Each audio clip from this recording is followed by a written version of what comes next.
Hi guys, welcome back to my channel. If you are new, my name is Jojo Palacio. If you are not new, thank you for tuning in, coming back, checking your girl out. I am so excited that you guys are back because on this channel we talk about all things beauty, and today is no different. So today we're going to talk about my review on foundations I did not like for combination skin. I feel like it's a little easier to talk about what I didn't like versus what I do like, because there is a lot that I do like. Doesn't mean these foundations aren't great foundations for other skin types. They're just not good for us girls who've got combination, got too many issues going on here to figure it out with these foundations. So what I did was tell you why I didn't like it for my combination skin, but recommend skin types that would really like this foundation. So it might have not worked for me, but if you're oily it might, if you're normal it might, and I go into detail as to why. So I will make this intro very short and I will get right into this tutorial. Not tutorial, review, video, whatever this is. There isn't really gonna be an intro, so we'll just get right into the video. Before we do though, guys, I am wearing a tube top. I just felt like I had to kind of share that with you before we went on. But yes, so let's continue. We're gonna start off. There's a combination of drugstore and higher end foundations. Like you guys know, I work at Sephora and I've had the privilege of trying a ton of foundations out. I just feel like that is such a blessing for me and for my clients because I can kind of see what all foundations feel like, the texture, how they wear, what I would recommend to my clients. So I'm so grateful for that. Thank you so much, Sephora. But let's get right into this. So we're gonna start off with a drugstore. Again, Sephora does not sell drugstore. This is one that I've purchased. This is the Revlon Candid Photo Ready Natural Finish Foundation. This is what it looks like. So I did not like this foundation at all for me. One, it doesn't really have a lot of coverage. Like I know it says it is medium buildable coverage. I didn't get that at all. I really would compare this to like a tint, a skin tint or a tinted moisturizer. Besides the fact that it does not have the coverage that it says, it also doesn't really wear as well as it says. The foundation, from the moment that I applied it to when I was done applying my makeup, I could see it start, like the skin started to kind of break through it. It was breaking apart on my skin.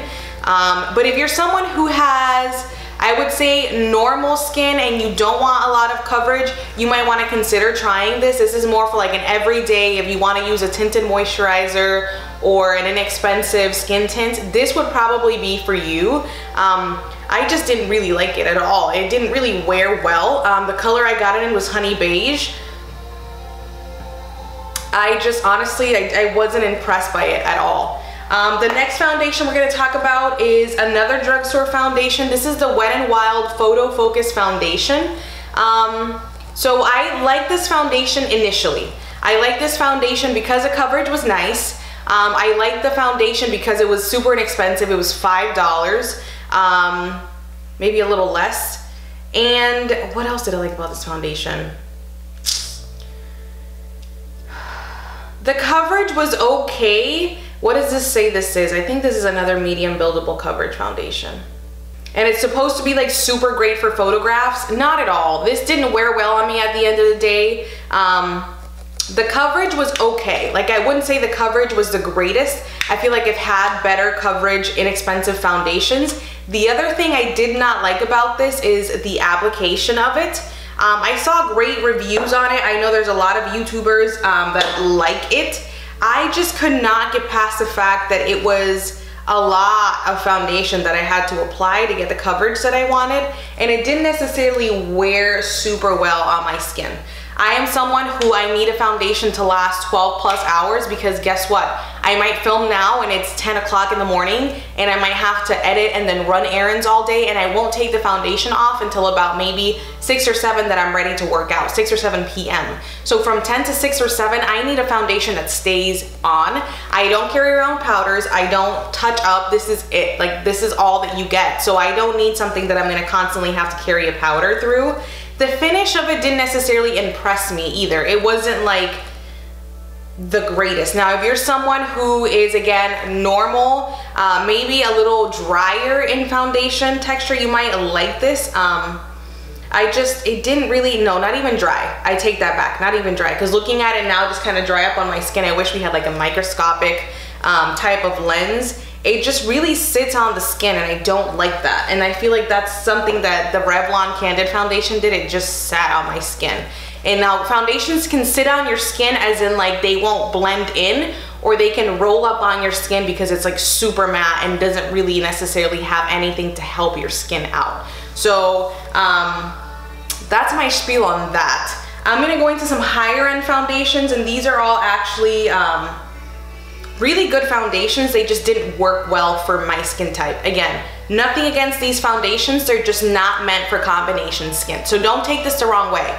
I will tell you why it didn't work for my combination skin, and then I'll recommend what type of skin it does suit. Just because it doesn't necessarily mean they suck. I'm not the end all be all of foundations, but I do want my combination skin girls to know what not to look for when they're shopping for a new foundation. So we're gonna continue on. I'm gonna talk about Milk Makeup. Milk Makeup has to be one of my favorite clean makeup lines at the moment. You guys know I love their Flex foundation stick. You guys also know that I love their contouring sticks. They have some skincare that's amazing, highlights that are amazing. This foundation, however, the Blur Liquid Foundation, I did not like. So this is what it looks like. This is a mattifying foundation. It is meant to blur and even out skin.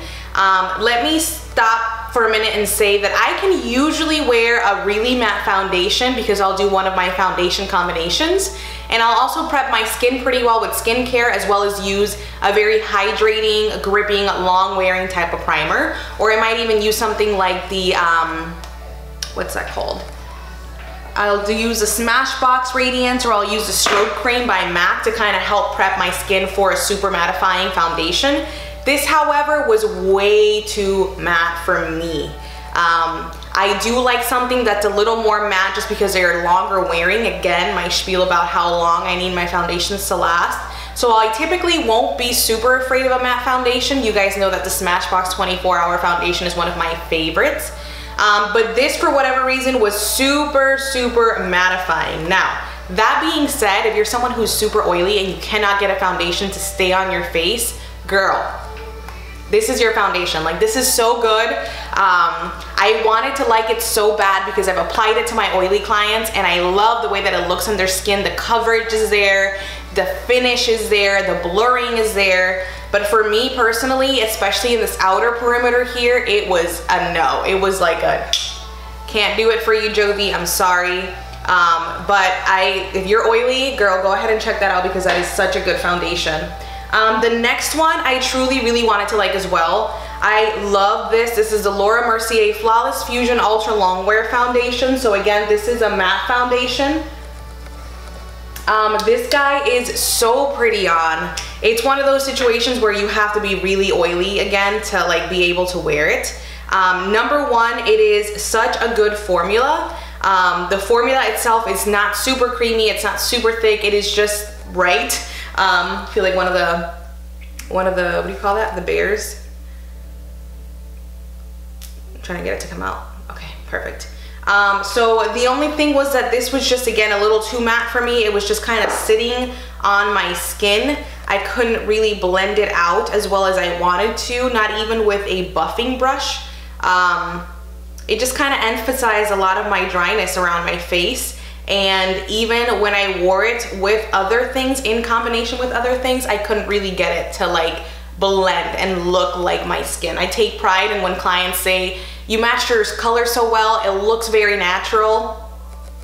Not necessarily natural coverage, but that's my goal. It's for always to apply foundation, apply makeup, the complexion to just look natural. Like people to say, you're just wearing a BB cream, right? And you're like, sure. Whatever helps you sleep at night.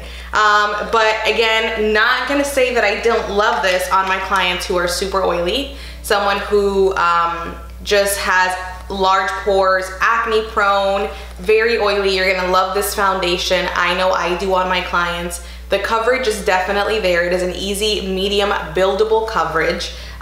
You can blend this out with a beauty blender. You can blend it out with a buffing brush. It is so good. The coverage is really, really good. It didn't work for me at all with my combination skin. Again, it was that situation with the Milk that I could not get it to sit. it just started to crack and it didn't really move with my skin because of the fact that it was super drying. So again, oily, you're gonna love it. This last foundation is the Amazonian Clay Full Coverage Foundation by Tarte. Now, I wanted to like this for a couple of reasons. Like Milk, it is a clean brand.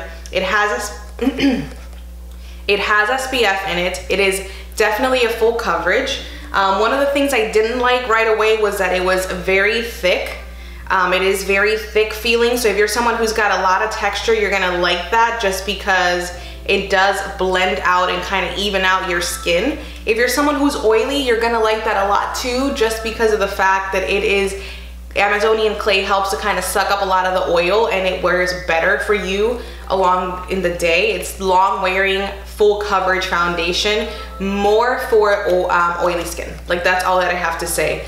Even on my skin, like, again, if you guys could zoom in, it just starts to crack and like dry, and it doesn't really look right. So if you're someone who's drier, even though it is a clean brand and even though it is full coverage, stay away from that foundation. They have other foundations that are good coverage that are meant more for combination dry skin. If you're normal skin, again, you might not like it just because it is a pretty heavy feeling type of foundation. It does blend out almost to that powder finish. That's another thing I didn't like. Even though I do add powders at the end of my foundation application before I go into contouring with powders, I don't necessarily like the foundation right away to have a powder finish because then it'll just look super cakey throughout the day. And even though I do use a beauty blender which add moisture, I set my foundation with a setting spray that adds moisture, it doesn't really wear the same for me. I can notice a lot of my lines, a lot of my cracking and creasing a lot more when the foundation has a powder finish like this one. I do want to, this is the end, it was 5 foundations that I've had in the lifespan of foundations that I do like. So I thought it'd be easier to share what I didn't like versus what I do like because there's a ton in this drawer. I might share my top 5. You guys can let me know in the comments if you'd like to know what are my top 5 favorite foundations for combination skin. That I can certainly do. I feel like it's a little easier than sharing all of my foundations. But that is the end of this video. I hope that you guys enjoyed it even though it was short. Feel free to ask questions, comment, hit the thumbs up button. Don't forget to subscribe to my channel. That button's right up there. It'll help you get notified of when I post videos, which is every Wednesday and every Saturday of the month. We talk about all things beauty on this channel. So whether it be rating foundations, reviewing palettes, talking about skincare, actually showing you how to apply eyeshadow, we do it all on this channel, and I am so excited that you guys tuned in. Blessings. I can't wait to see you guys next time.